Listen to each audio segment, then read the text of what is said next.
पौष पुत्रदा एकादशी व्रत कथा। पौष मास के शुक्ल पक्ष की एकादशी तिथि को पुत्रदा एकादशी मनाई जाती है। पौष पुत्रदा एकादशी का व्रत करने से संतानहीन व्यक्तियों को पुत्र की प्राप्ति होती है। वहीं दूसरी तरफ जिन लोगों की संतान होती है उनके बच्चे तपस्वी, विद्वान और धनवान बनते हैं। पुत्रदा एकादशी को वैकुंठ और मुक्कोटी एकादशी के नाम से भी जाना जाता है। माना जाता है कि एकादशी के दिन श्री हरि से जुड़ी कथा जरूर श्रवण करनी चाहिए। तो चलिए हम पौष पुत्रदा एकादशी की कथा का श्रवण करते हैं। पौष पुत्रदा एकादशी की कथा। पुत्रदा एकादशी का महत्व स्वयं भगवान श्री कृष्ण ने धर्मराज युधिष्ठिर को बताया था। पौराणिक कथा के अनुसार एक नगरी में सुकेतुमान नाम का राजा रहता था। उस राजा की पत्नी का नाम शैव्या था।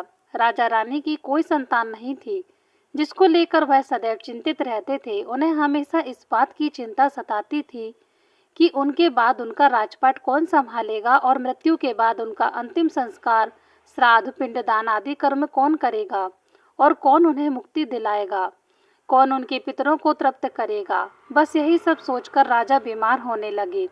एक बार राजा जंगल भ्रमण करने निकला और वहां जाकर प्रकृति की सुंदरता को देखने लगा। वहां उसने देखा कि कैसे हिरण, मोर और अन्य पशु पक्षी भी अपनी पत्नी व बच्चों के साथ जिंदगी का आनंद ले रहे हैं। यही देखकर वह और अत्यधिक विचलित होने लगा। वह सोचने लगा कि इतने पुण्य कर्मों के बाद भी मैं संतान नहीं है। तभी राजा को प्यास लगी और वह जल की तलाश में इधर उधर भटकने लगा। भटकते भटकते उसकी नजर एक नदी के किनारे बने ऋषि मुनियों के आश्रम पर पड़ी। श्रद्धावान होने के कारण राजा ने वहां जाकर सभी ऋषियों को दंडवत प्रणाम किया। राजा का सरल स्वभाव देख सभी ऋषि उनसे अत्यधिक प्रसन्न हुए और उनसे वरदान मांगने को कहा।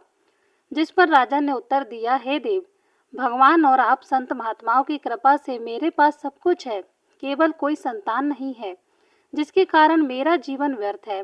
यह सुन ऋषि बोले, राजन, भगवान ने ही आज तुम पर विशेष कृपा करके तुम्हें यहाँ भेजा है। आज पुत्रदा एकादशी है और आप पूरी निष्ठा से इस एकादशी का व्रत करें। ऐसा करने से आपको पुत्र रत्न की प्राप्ति होगी। ऋषि की यह बात सुनकर राजा ने उस व्रत का पालन किया और नियम के अनुसार द्वादशी के दिन व्रत पारण किया। इसके कुछ दिनों बाद रानी गर्भवती हुई और उन्हें एक तेजस्वी और यशस्वी पुत्र की प्राप्ति हुई और अंत में राजा को मोक्ष की प्राप्ति हुई। इस प्रकार से इस व्रत का महत्व और कई गुना बढ़ गया। श्री कृष्ण बोले, हे राजन, पुत्र की प्राप्ति के लिए पुत्रदा एकादशी का व्रत करना चाहिए। जो मनुष्य इस महात्म्य को पढ़ता है या सुनता है, उसे अंत में स्वर्ग की प्राप्ति होती है।